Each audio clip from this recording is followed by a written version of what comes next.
E aí, pessoal, hoje eu vou mostrar para vocês uma ferramenta muito interessante do ChatGPT Plus, que é a ferramenta de Advanced Data Analysis. Nessa ferramenta a gente consegue enviar o banco de dados e explorar esse banco de dados junto com a inteligência artificial, apenas mandando informações por meio de texto. Então aqui nós vamos pedir para abrir o banco de dados e junto com isso vamos pedir uma estatística exploratória do banco. Mas para ficar mais bonito eu vou pedir para fazer gráficos. Vamos ver o que ele vai fazer para nós aqui. Então ele primeiro está lendo o arquivo, né? Forneceu um arquivo chamado desempenho aeróbio. E vamos começar carregando o banco de dados. Então vamos ver o que vai sair. Então aqui, o que acontece? Ele acaba rodando tudo isso em Python. Veja aqui. Então ele não vai inventar esses dados, ele vai realmente rodar os dados de acordo com o banco de dados. Aqui ele está lendo cada variável. Então aqui é o nosso banco de dados sobre indivíduos. Então nós temos os grupos, né? Então nós temos o grupo variável categórica. E tem o grupo de desempenho aeróbico.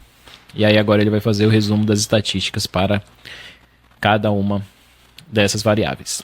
Veja que ele fez uma estatística descritiva para cada valor. Então veja que aqui ele rodou essa estatística descritiva e depois mostrou para a gente. Então, de acordo com o nosso banco de dados, ele fez essa estatística. Agora ele vai fazer a visualização. Agora a gente pode ver a distribuição do desempenho aeróbico. Então veja que aqui ele não especificou, não agrupou, não fez nada porque eu não pedi, mas se eu pedir para fazer por grupo, ele vai fazer por grupo.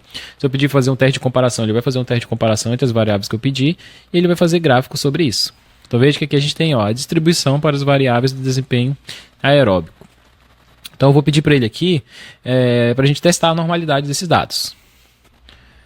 Teste a normalidade do desempenho aeróbico de acordo com, vamos ver a variável que a gente vai usar, né? Então a gente tem a variável grupo, de acordo com a variável grupo e faz de acordo com a variável grupo com o teste de Mann-Whitney. Acho que é assim que escreve. Vamos ver. Ele vai fazer o teste de Mann-Whitney para ver a normalidade entre os grupos. Nossa, eu pedi teste de Mann-Whitney. Então veja que eu pedi teste de Mann-Whitney, teste de comparação de médias, né? Veja que ele me corrigiu. E aí ele me corrigiu e agora ele está fazendo Shapiro-Wilk e depois do resultado ele vai fazer o teste de Mann-Whitney. Olha que interessante, ele corrigiu uma informação errada que eu ia fazendo. E realmente, ele corrigiu e corrigiu corretamente. Então vamos ver aqui o resultado do teste de Shapiro-Wilk. Vamos ver se esses dados são normais ou não normais. O grupo treinamento existido é paramétrico e o grupo não treinamento existido também. Então o valor acima é de 5.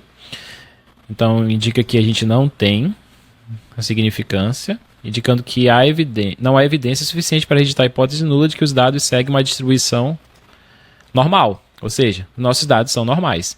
E aí agora ele está fazendo aqui o nosso teste de Mann-Whitney para comparar os dois grupos. O teste de Mann-Whitney é um teste de comparação de médias para grupos independentes, mas para dados não paramétricos. Então veja que ele viu que tem diferença entre os grupos, né, para o teste de Mann-Whitney. Mas o ideal aqui seria que a gente fizesse um teste T independente, porque os dados são paramétricos.